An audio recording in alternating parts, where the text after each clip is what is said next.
Hey everyone, Eggman here with another video, and today we have pretty much my favorite leader from BT19. It is the Yellow Slug, which has a really kind of unique way to play the game, and it's kind of taken me a couple iterations for me to get a build that I'm really comfortable with, which you see here, and part of the reason is that you're really tempted to play all of the archetype, but honestly, it's a little clunky for what it is. So we're going to go over what the leader does itself. We're going to go over some choice picks and then kind of go over some other stuff with it. So starting off, what does the leader do? So you start with 6 life, but then you essentially get more later because on the Awaken, we'll talk about the Awaken later, but it also has this permanent on the front and the back that when a slug army card with combo cost of 1 would leave your battle area, you may place in your Z energy. If you do, place one of your Z energy into its owner's drop, which is kind of nice for what it is, just being able to use the effects to essentially put your 3 drops that have 1k combo cost into your Z energy, so you can activate them for other effects. We'll go over what that means in a bit, but it is kind of important for our archetype. It doesn't actually come up that much,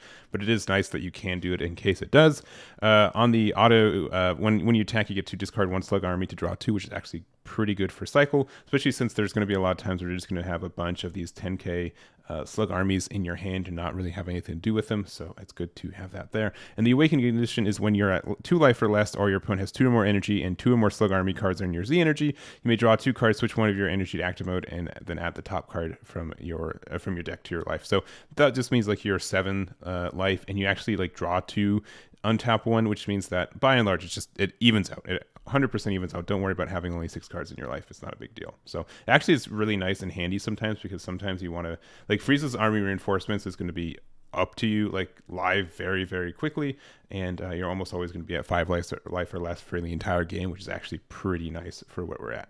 And then on the backside, same thing for the permanent auto, and this has a nifty new active battle once per turn for 1 yellow. Use up to 1 mono yellow slug army with the cost of 1 from your drop with its skills negate. I understand why this costs 1 yellow energy, but it really stinks that it does, because we don't have a lot of flexible energy in this list, and I almost wish like it was like a discard 1, draw 1 from this effect, and then the active battle. Like, I don't need the auto as much as like building Z energy. I think this would be a little bit stronger for us, but it is a little stinky there. But it does mean that if you do have like 1 in your, like if you had to use your Z energy to play something and you put a 3 drop back in there, you could just combo with another one for 1 yellow energy and then build that Z energy there. So that's something, but it is kind of stinky there. And then the Z leader, so it's 1 yellow, your life has to be 3 or less, which again isn't too terribly difficult to do with this leader. And it is a 20k, and you have to use 2 Z energy for it. Bond 3 this game is double strike, which is pretty easy to do with this leader. And when this card attacks, draw 1, use up to 1 mono yellow slug army with card with combo cost of 1 in your drop with its skills negated for the turn. So it just on swing, it just builds a free Z energy, which can be anything. And also activate battle once per turn, use up to 1 slug army with the cost from your hand in a combo. It can be anything, but technically you'd always want to do a 10k because it'd be free, and there's a lot of these that just kind of get effects when you do that, which is kind of nice. And it doesn't have to be its own battle, it can just be any battle, which is good there too. So all these are kind of good effects there. Just kind of a little bit clunky with the 10k stuff, because a lot of these cards are 10ks, and kind of like that's the whole archetype, right, where you try to get these 10ks into your energy. You can do it by getting out, like, for example, the for Meta Matcha, this guy, you can get him out for reals, and then afterwards, when you get removed from the battle area, you can put him to your Z energy, and then you have like the 5 drop that says, you know, for 1, if you have a Meta Matcha with any cost of 3 and a combo cost of 1 in your Z energy, you get to play this card. So you get to play like the 5k combo for free if you want to, which the 5ks are actually normally better cards, but you have a harder time getting them out for free. But then when you do, you can't, because then this is a bond 3, this gets dual attack, and it's played, you get to play a meta token. So literally, if you have 1 more card on the board for 1 energy, you get a 15k dual attacker, which is kind of nice. So I honestly don't think the Meta Matcha is as good, because then also like he has dual attack inherently for the 3 drop, and then gets a 5k for bond 4. So bond 4 is obviously harder, but you do get to play a token from it. And also, when this is used in combo, you can switch between one of your opponent's bad cards to rest mode. So they all have like these kind of combos effects and that. And then also, like, for the actual Lord Slug chain, you do have like the 5 drop. Actually, I'll start with the 3 drop. The 3 drop is actually, I think, is pretty good. So deflect unique. When this card attacks, play up to 1 Lord Slug army with an energy cost of 1 from your deck. Show off your deck, and it gets plus 5k power. It's from your deck, y'all. That's pretty good for what it is. We have a lot of good one drops. We have the Evil Invader. We do also have the Gyoshu, which both and Kukuya. Both these are very good for what they are. They're both one drop barriers that essentially let you draw a card, and they both have an effect to combo for one. If you combo and you pay yellow energy, you get to play a Slug Army with a cost of 3 and combo cost of 1 from your hand, or the top 10 of your deck with this effect. So it is a stinky that it's has to have a combo cost of 1. It isn't just an energy cost of 3, so you can't just free play the Super Namekian off them. But the Evil Invader can play anything with 3 cost of less by swapping it in. So that's this one's still a really good card for the archetype, and it's great for what you're doing. So I like that. You can obviously play this, but you can also play any of the other 3 drops that we'll be talking about in this deck too. So, but that's the thing. So the Lord Slug, and then it has effect that says, so this is the Deflect Dual Attack Bond 3. This gains double strike, and then when this card attacks, use up to 1 mono yellow Slug Army with a cost of 1. Combo cost of 1 for your drop and combo with the skills negate. So essentially it becomes a 20k dual attack double strike if you have enough of the cards in your drop area to facilitate that, and then you play it for 2 if you have 3 more energy, and the Lord Slug with a combo cost of 3, a combo cost of 1, energy cost of 3 in your Z energy. So like that kind of thing. And then we have the boss monster for the deck, who this guy sucks, unfortunately. He's just really, really bad for, very underwhelming at least. The 30k triple strike with literally no protection, no deflect, no nothing. When this card's played, play up to 2 Slug Army cards with any cost of 3 that don't have Lord Slug in their character names from your deck, which means you have to play essentially 2, either a lot of Angelas or also Metamachas, which isn't too good.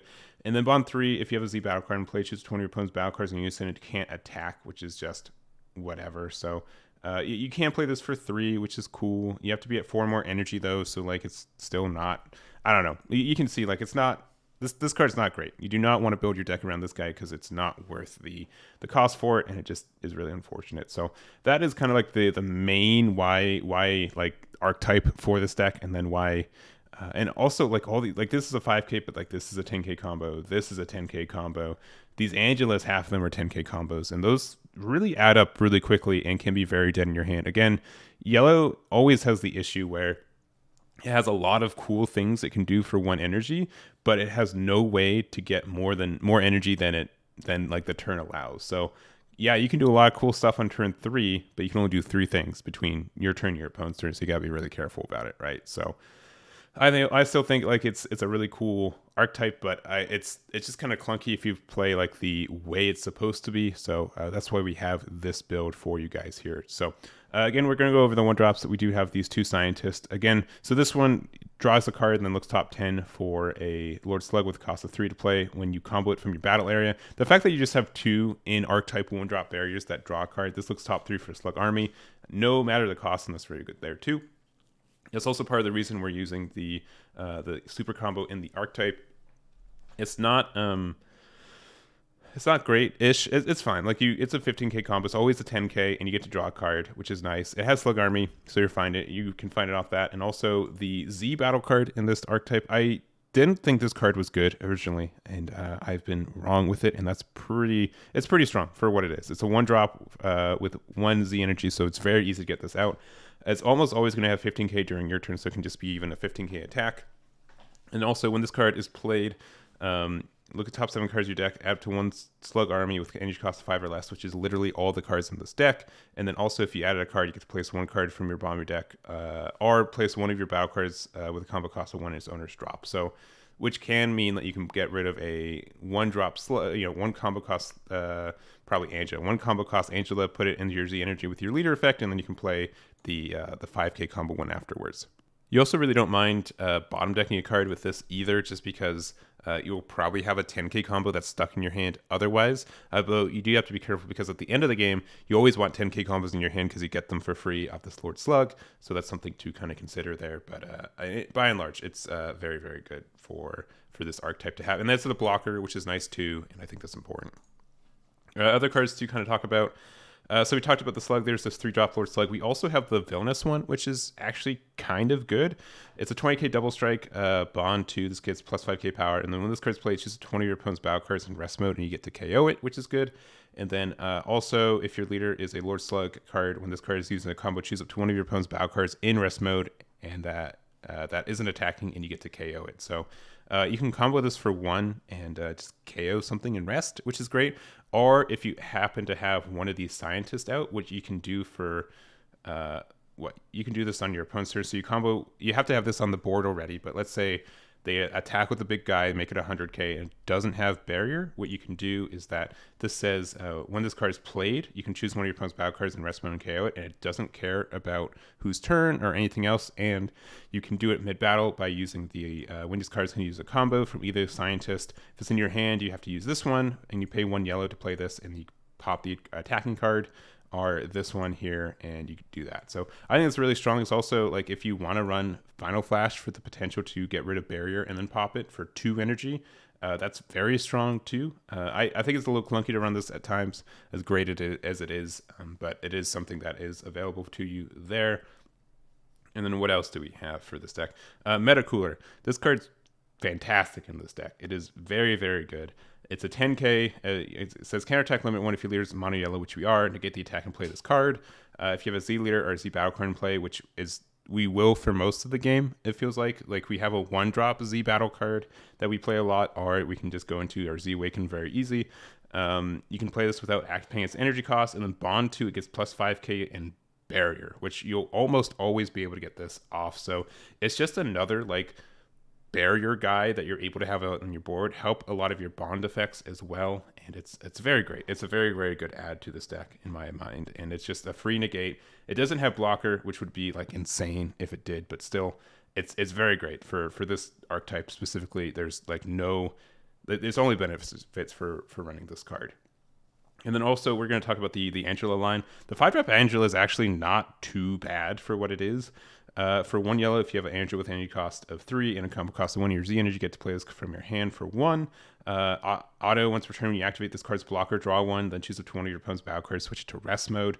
And then it has just blocker and then has essentially barrier when it's in active mode, which, I mean, if you block with it, then it won't. And it also means if you attack with it, you won't, unfortunately, which is kind of stinky. But just the fact that you do have this blocker barrier that's a 16k that will draw you card and interact with your opponent's board at the same time is kind of nice for what it is. So I like running this one just as an option for the deck. If you don't like the Angela package, you can really just take it out if you don't like it. But that also means we're playing the 3-drop.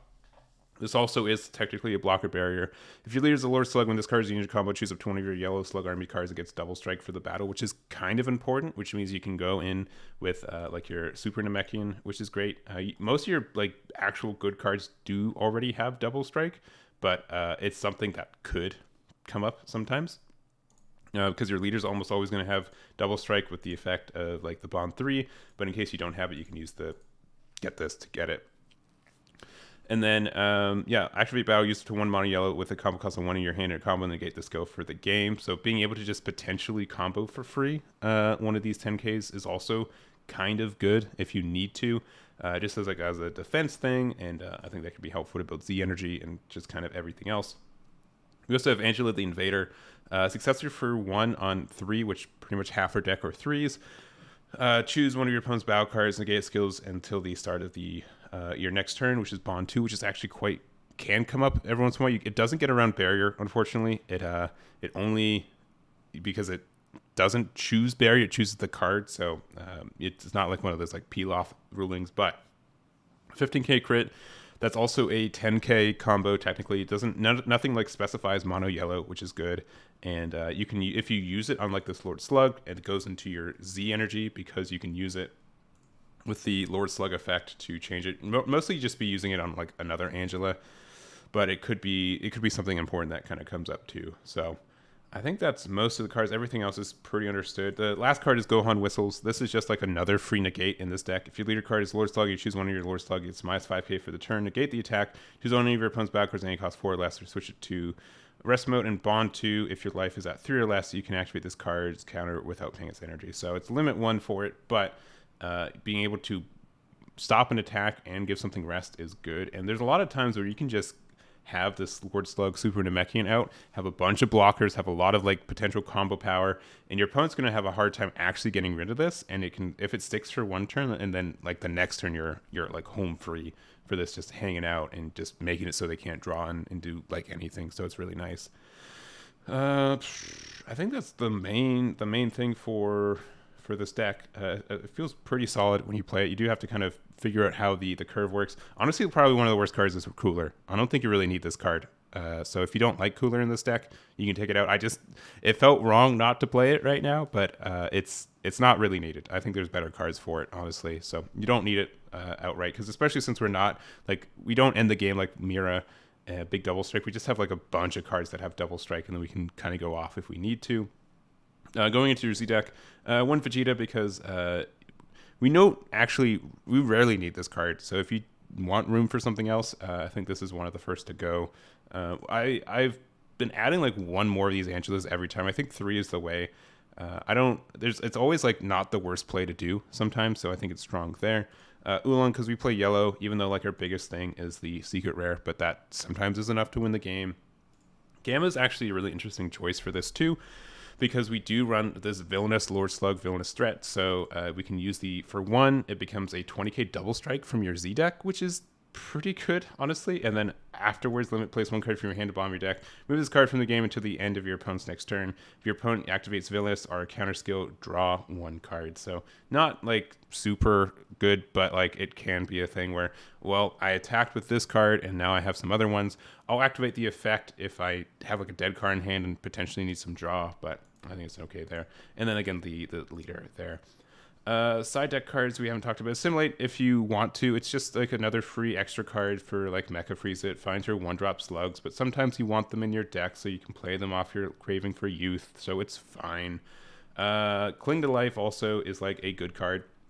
Just up to 1 of your slug army cards gets plus 5k power for the turn, so this can be your leader. This is probably, I might actually put this in for Mecha Cooler, honestly. Yeah, for Cooler, not Mecha Cooler, Cooler. And additionally, if your opponent's turn, you can use up to 1 slug with a combo cost of 1 from your hand in a combo. So it's like a 15k combo for 1, and you get to like bean up for the turn, which is great, especially if you're already Z awakened, because then you just become like a base 25k leader, which is pretty obnoxious to kind of get around, especially in a game where bean isn't aggressively used anymore. We also have this Kajuya. It's fine. It's just almost always a blocker barrier for 1, which is okay. It's not like terrible. So if you want it, go for it. It's just another 1-drop to play off your 3-drop slug. Metamatch is not so great. I mean, I tried playing this just for the combo to rest something, but it's not worth it. Evolved Defender, I almost never feel like I have the energy to play this card, but I think it's good for what it is, so that could be a potential card. And then last card to consider, there's more, but just last one for today, is the Son Gohan and Piccolo. Sometimes you do combo with quite a bit on 1 attack, and you can play this card. You'd obviously have to use it offensively, but you get to play a 19k for free, or for 1, and then after that, you get to get some card draw, and it's very actually easy for us to have 5 or more Z energy, or 2 or more Z battle cards out at times, so being able to bottom deck something with barrier on a battle card like this, I think is strong, and it's not very easy to counterplay. The only thing about it is that it comes out like active battle, and then like the auto is when it attacks, not when like it's played. If this was auto when this card is played, draw 1 and gets plus 5k power for the turn, it'd be great, but it's not that, so that's okay. And then it's like 2 attacks, which is cool. It's just, it's a 10k combo too, so it can be kind of clunky. Any of the 10ks we get for free are Lord Slug effects, right? Because even Cling for Life, yeah. You could, yeah, 1 Lord Slug card. I'm like, maybe, nah. Yeah, but this is the build. I've been enjoying it. I think there's something here. I think this is like another... Yellow's kind of just in a contention of like what is the best deck and archetype to take advantage of like all the little like cool cards that it has. And I think this is really a good contender for that for a lot of reasons. So anyways, that is my build. I hope you guys enjoyed this video. Let me know what you guys think about this deck, any changes or any cards that I've missed, and I'll catch you all next time.